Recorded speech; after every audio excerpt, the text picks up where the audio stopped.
is actually the official date for the Bellamy Brothers Day. That mean we can get away with anything? Yeah. Pretty much. Yeah, Walmart did it. Why can't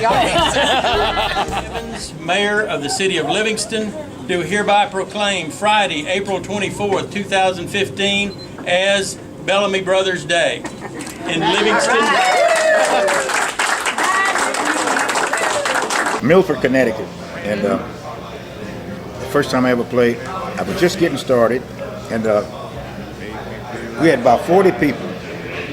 They said one of the finest shows they ever seen in their lives. Wow. And that's the way I started off. I said, if it ain't but 40 people or 40,000, they're gonna get the same show, and they never forgot it.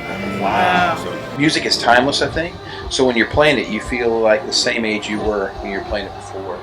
And then just being that half the crowd out there are people that you hoped you would see again, and then the other half are people that were kids or not even born yet the last time you toured. So they're bringing a good youth to these shows too, a good energy, and it's nice. You'll see. The only thing I was sure of that I wanted to do since I was 5 years old was to be a singer, and so I find myself in a place in my life where I'm amazed at what I'm doing at 50 years old that I never dreamed I would do. You know, I mean, I dreamed as a little kid that I would get to sing on the Grand Ole Opry. You know, I wanted to. That was my dream. And it was fun when we were out on the road doing all the CD release shows and in-store signings. I took my boys with me a lot, and one of the first ones we bought all the Rockies. You know, and we watched that. That was our underdog theme movie. But you know, it's been neat for me to be able to teach them lessons in life through this record. Yes. And I'm like, hey, listen, you know what?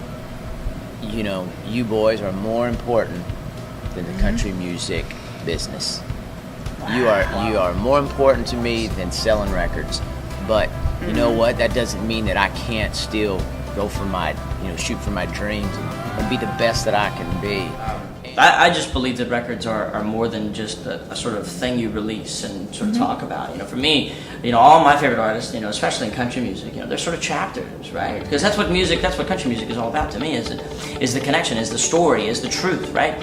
When he was in the hospital and you called him that day, he was just like so happy he couldn't even talk. So I appreciate you doing that. We love you guys, and it's because of people like you guys who've been there from the beginning, and everybody watching it. It's like I do what I do. I write my music. I love making music, and I live for it. But it means nothing until it means something to somebody else. And so you guys make me feel like I'm doing something right. When I had Room Full of Roses #1 in the country in 1974, Conway's coming down. He's listening to the country music station. And we've got him booked at the club, but he hadn't put two and two together and figured out that Mickey and Gillies wanted to sing. And I get to open a show for him that night. Wow. And I got the #1 song of the nation. When I hit Room Full of Roses, the crowd erupts. I go back to over to Conway Twitty. The first thing out of his mouth was, "You got an agent?" I didn't know at the time, but him and Loretta Lynn owned United Talent. 2 days later, I'm signed to United Talent in Nashville, and 2 weeks later, I'm opening the show for Conway and Loretta on the road.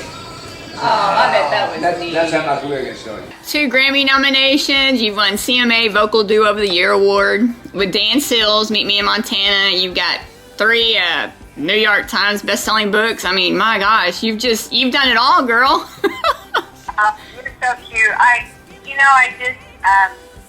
don't know. God is good to me. Writing a book is very similar to writing a song. Without a melody, so you got to write it in a way that it touches and takes you on a little journey. Donnie and I were saying last night, voted best show in Vegas 3 years in a row, which is crazy.